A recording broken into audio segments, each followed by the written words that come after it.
When this airplane is fully loaded, it weighs over 300,000 kilograms, or nearly 750,000 pounds. Yet it gets off the ground with ease. Have you ever wondered how this is possible? You may already know that no object moves unless a force is applied to it. So there must be one or more forces that cause an airplane to move forward and to stay up in the air. Actually, there are 4 basic forces that act on every airplane in flight. The first is gravity. Gravity constantly pulls the airplane toward the ground. The second force is lift. Lift causes the airplane to rise. The forces of lift and gravity work in opposite directions. The third force is called thrust. Thrust causes the airplane to move forward. And the fourth is called drag. Drag includes everything that resists the airplane's forward motion, such as the friction between the airplane and the air it moves through. For an airplane to accelerate forward, thrust must be greater than drag. For it to accelerate upwards, lift must be greater than gravity. When the airplane is in steady, level flight, thrust is exactly equal to drag, and lift is exactly equal to gravity. But what produces the forces of thrust and lift? Thrust begins here with the fuel. Airplane fuel has stored energy called potential energy. Regardless of whether the fuel is burned in a propeller engine or in a jet engine, the potential energy of the fuel is changed in the engine, first into heat energy and then into mechanical energy. This mechanical energy from the engines produces thrust, the force which propels the airplane forward. But what produces lift? The force which overcomes gravity and allows an airplane to rise from the ground. To answer that, consider what the airplane flies in: air. You've probably seen that air that is not moving, static air, has no effect on objects in it. But what happens if the air between these balls is set in motion?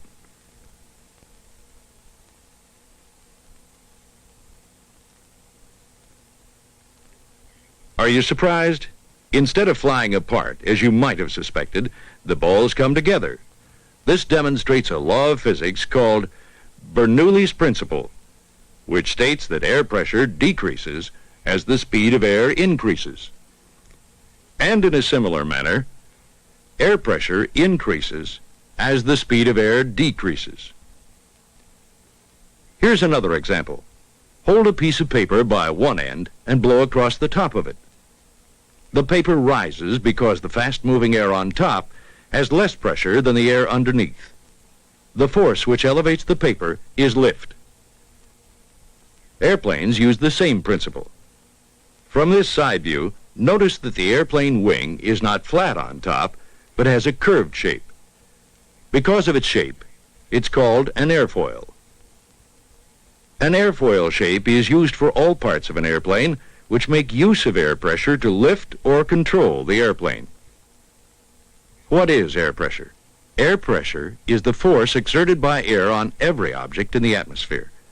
When an airplane is standing still, the air pressure is the same all over the wing. But when thrust is applied and the wing moves forward, air flows across the top and bottom surfaces. The distance from the front to the back along the curved top surface is greater than the distance across the bottom surface.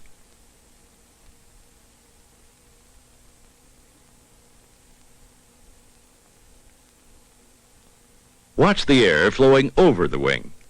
Notice that it has to travel farther in the same amount of time than the air going under the wing. Since it has farther to go, the air over the wing must travel faster than the air under the wing. You have already seen that as the speed of air increases, air pressure decreases. For this reason, there's less pressure above this wing than below it. The difference between the lower pressure above the wing and the higher pressure below the wing creates the force called lift. The greater the difference between these pressures, the greater the lift. Up to a certain point, lift is increased when the wing is tilted slightly upwards. This tilt is called the angle of attack. In flight, some of the air striking the underside of the tilted wing is turned back, around the front, and over the top of the wing in a long curving path.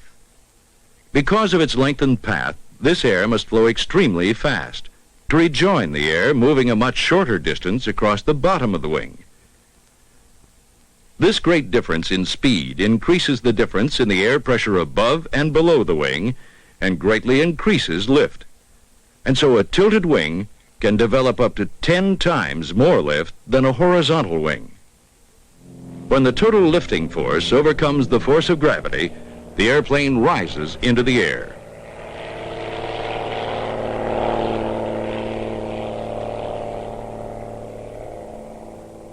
Once the plane is airborne, lift not only keeps it in the air, but also helps control its flight. To understand how the same pressure differences that produce lift can also cause the airplane to turn and dive and climb, you must look at some of the other basic airfoils. The tail section of this airplane is made up of two important symmetrical airfoils, the vertical stabilizer and the horizontal stabilizer. Notice the two movable control surfaces on the horizontal stabilizer. These are called elevators. When the elevators are moved up and down, they actually change the overall shape of the horizontal stabilizer. Now, watch what happens in slow motion. When the airplane is in flight and the elevators are lowered,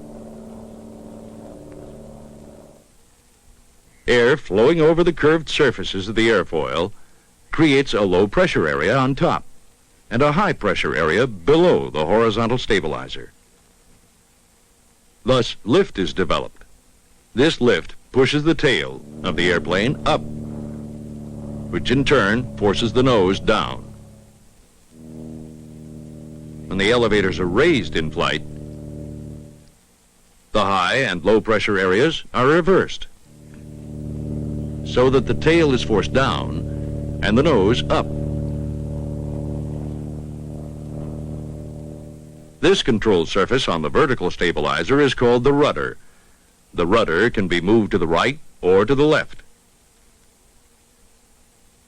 When the airplane is in flight, which direction do you think the nose will move when the rudder swings to the left?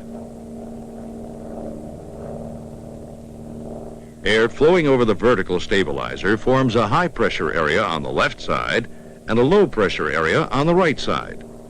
This difference in pressure causes the tail to move right, swinging the nose to the left. When the rudder position is reversed, the pressure difference is also reversed. So the tail swings to the left and the nose is pointed to the right. These two control surfaces on the wings are called ailerons. Notice that when one aileron swings down, the other swings up. A lowered aileron increases the lift of the wing, while a raised aileron decreases the lift. When the airplane is in flight, and the right aileron is lowered as the left one is simultaneously raised, the airflow causes the right wing to produce more lift than the left wing. So the airplane banks or tilts to the left. When combined with a rudder movement to the left, the airplane performs a bank turn. When the aileron and rudder positions are reversed, the airplane banks and turns to the right.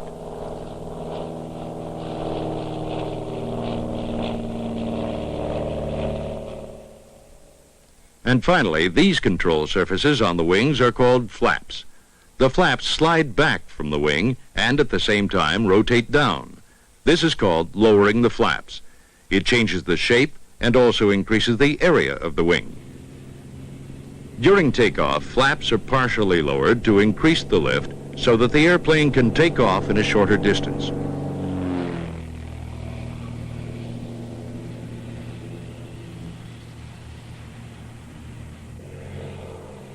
When approaching the runway for a landing, the flaps are again lowered so that even at very slow landing speeds, the wings produce enough lift to support the airplane. A slow landing speed is desirable because it permits the airplane to be landed on a much shorter runway.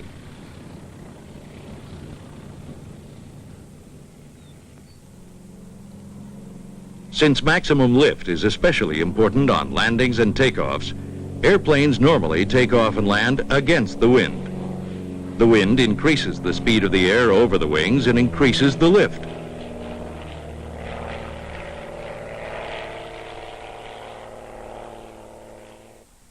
Since lift depends upon the amount and speed of the air passing over the wings, lift can also be increased by flying faster. Very fast airplanes often have short wings. Conversely, slower airplanes must have longer wings to produce enough lift. As the speed of the airplane increases, so does the drag. This affects not only the size, but also the shape of the wings. Airplanes designed to fly much slower than the speed of sound usually have straight wings. Straight wings are easy to control and produce a great deal of lift in proportion to their size. But V-shaped swept wings like these are better for high-speed airplanes because at high speeds, swept wings cause less drag than straight wings. Some airplanes, designed to fly at very high speeds, have wings which sweep back so far they form a triangle that looks like the Greek letter D or delta. Although delta wings perform very well at high speeds, they don't develop enough lift at low speeds to operate off short runways. Sometimes drag chutes are used to slow down the airplane after it has landed at high speed.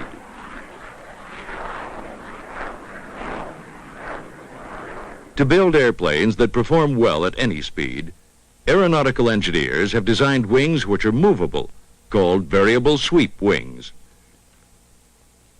At low speeds, the wings are spread out straight.